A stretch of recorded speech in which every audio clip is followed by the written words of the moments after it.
Back with Glenn Jacobs. He is the GOP nominee for Knox County Mayor. Ramsey Cohen. Yeah, Glenn, I'm curious, it seems likely that you're probably going to win. And if that's the case, I'm curious what you'll do to engage with the 30-40% of people in our county who have a pretty fundamental disagreement about the role government should play in people's lives. How will you engage them and ensure that their views are a part of the process? Well, our campaign motto is "Together we win," and that's what I'm all about, is trying to bring everybody together. And yes, we may have a difference about some of the things that government should be doing, which means that as civil society and as a community, we need to work harder at those things. And the great thing about this race and the most rewarding thing for me was all the people that I got to meet.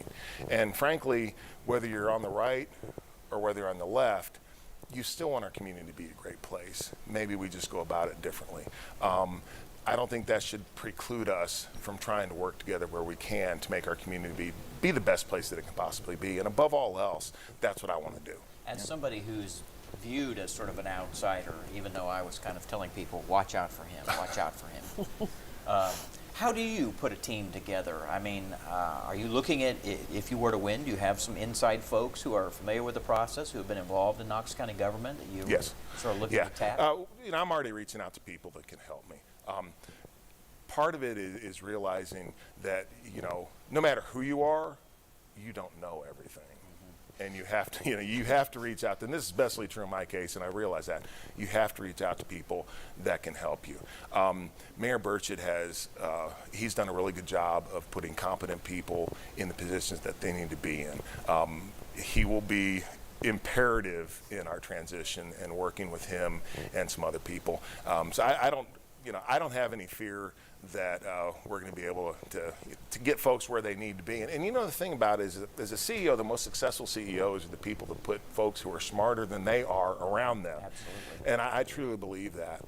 So that's what I'm looking at is very good people that I won this campaign because I had a great team. And that's how I like to govern as well, is having a great team around me, because that's what's going to make you successful. When you look at Mayor Burchett's budget, he just dropped it in the last few days. Are there things in it that you like or things in it that you don't like specifically? Well, specifically, I haven't had a chance to look through the whole budget yet. I'm assuming you like that he did not raise taxes. I did like that he did raise taxes. We all like that. Here's the thing. Mayor Burchett, with this last budget proposal, did what I would like to do on my last day in office, and that is be able to leave off and say, we didn't raise taxes, we were able to pay down debt, and we were still able to provide good services and the services that people want. And I think that's what good governance is all about.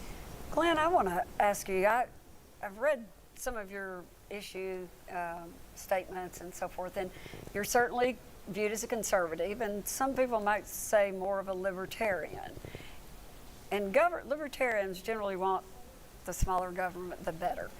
Do you have an interest in taking a few months and analyzing county government and seeing if there are things that services that we could cut back or save? Or, how will you go about looking at that as a conservative / libertarian? Well, here's the thing, though. If you look at how the table's been set by Mayor Burchett, You're okay with that? Yeah, I'm pretty okay with that. And I think if you were to ask Tim and I, what we believe, it's pretty much along the same lines. If I were following someone who had blown government up, this would be a different issue. He has not done that. The county, as much as some people will say that I look at government, I'm always critical. Knox County government is run pretty doggone well, especially compared, to a lot of other places. There are always things that we need to look at, inefficiencies that we can address. Certainly with new technology, there are things that we can do. But as far as overall, again, I think the government's run really well. And my main goal would be to not raise taxes and to keep a high level of service. No, that's the thing. I have no interest in that. And I think some people have said that's what I'm going to do, and I have no interest in doing that. So all of those employees that are working for county government that are listening today, they can breathe a little sigh of relief for a they- while. yeah, and the thing about it is, you know, I've talked with a lot of people that work for the county, and they're good people, and they do a good job.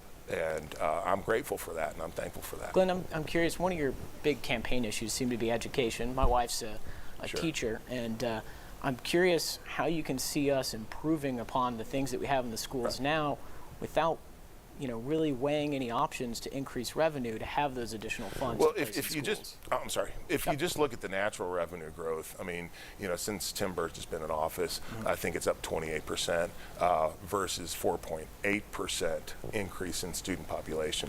So that has just naturally grown over time. Just nationally, what we're seeing, thank goodness, is the realization that career and technical education is vitally important, and it's been forgotten and neglected for too long. We need, you know, to put more assets into that area. My idea is to really get the private sector involved. You know, there's a program, Pioneer Heating and Air, I'm sure a lot of you guys heard about this, the Ride and Decide program. I think that's great.